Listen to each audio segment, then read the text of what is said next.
بسم الله الرحمن الرحيم الحمد لله والصلاة والسلام على رسول الله وعلى آله وأصحابه ومن والاه أما بعد.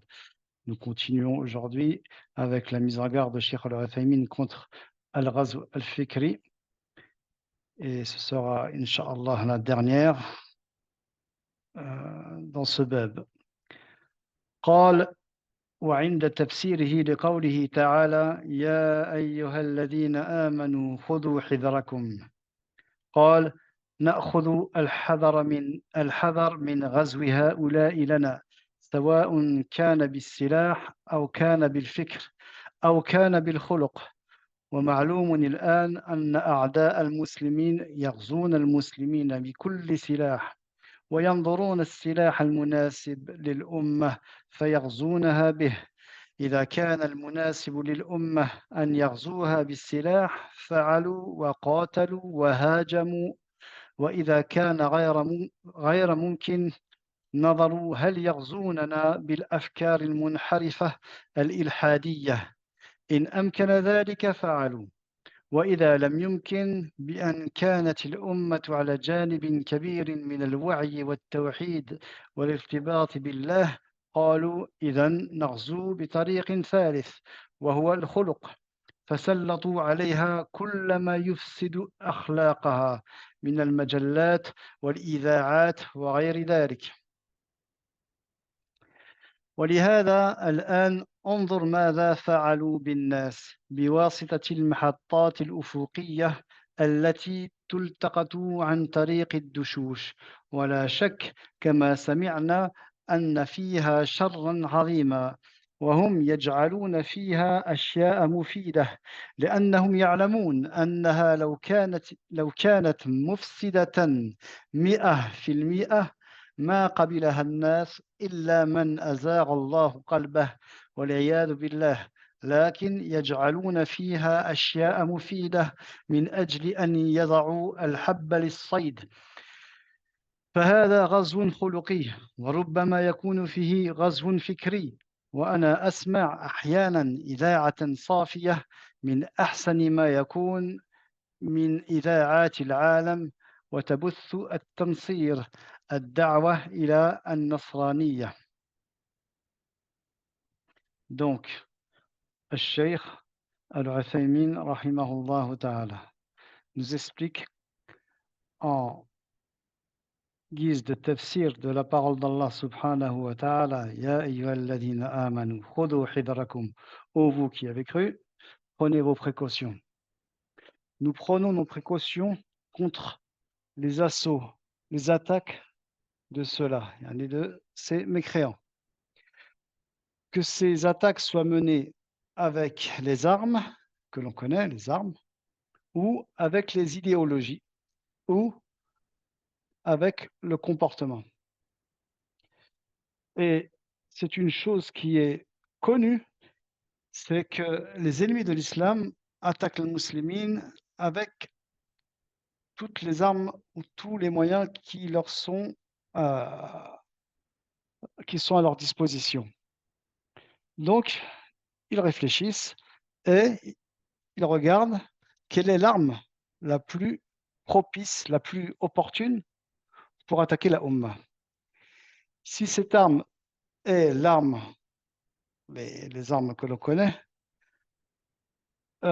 si c'est cela qui est le plus important, qui sera le plus efficace, bah, ils l'utilisent, ils nous combattent et ils nous attaquent.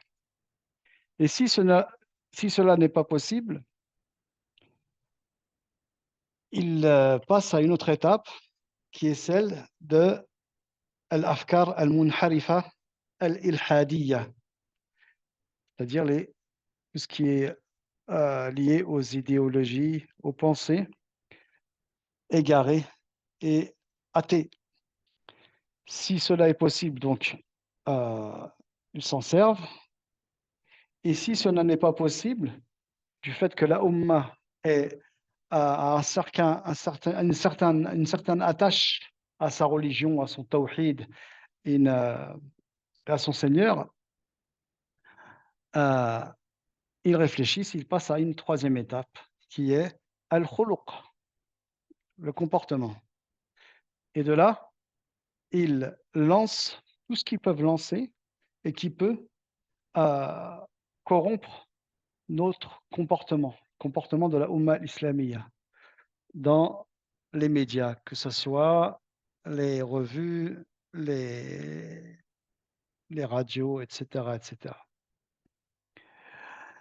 Et c'est pour ça que maintenant, il est facilement constatable ou les dégâts qu'ils ont causés chez les gens, chez les musulmans, est facilement constatable à travers les chaînes, euh, les stations dans les chaînes, comment ça s'appelle, tout ce qui est parabolique. Et je le répète, parenthèse, ça, Cheikh Al-Uthaymin parle de son époque. Que dirait-il s'il vivait euh, dans la nôtre actuellement? Et donc, on reprend la parole de Cheikh Al-Uthaymin, il n'y a pas de doute que ces chaînes comportent beaucoup, beaucoup de mal, des maux immenses. Mais que font ces koufars? Ils mélangent ces, ces choses maléfiques à des choses bénéfiques. Car ils savent que si c'était que, s'ils n'utilisaient que des choses mauvaises, les gens ne l'accepteraient pas. Sauf ceux dont Allah a égaré les cœurs. Wal'iyadhu billah. Donc, ils posent un piège en fait. Ils mélangent le char avec le bien. Et ça, c'est un razou khuluqi, une attaque, un assaut au niveau du comportement. Et cela peut comporter également une attaque liée aux idéologies, à la religion. Et Cheikh nous explique qu'il a entendu des chaînes qui proposent beaucoup de khair, Allahu alam, mais qui diffusent al-Nasraniya, ad-da'wa ila al-Nasraniya, qui appelle à entrer dans la chrétienté. Hada, donc, c'était la dernière parole concernant Al-Ghazw al-Fikri, celle de Cheikh Al-Uthaymin, rahimahullah ta'ala. Et je vous dis à la prochaine, au prochain dars, incha'Allah ta'ala. Walhamdulillahi rabbil alamin. Wassalamu alaikum wa rahmatullahi wa barakatuh.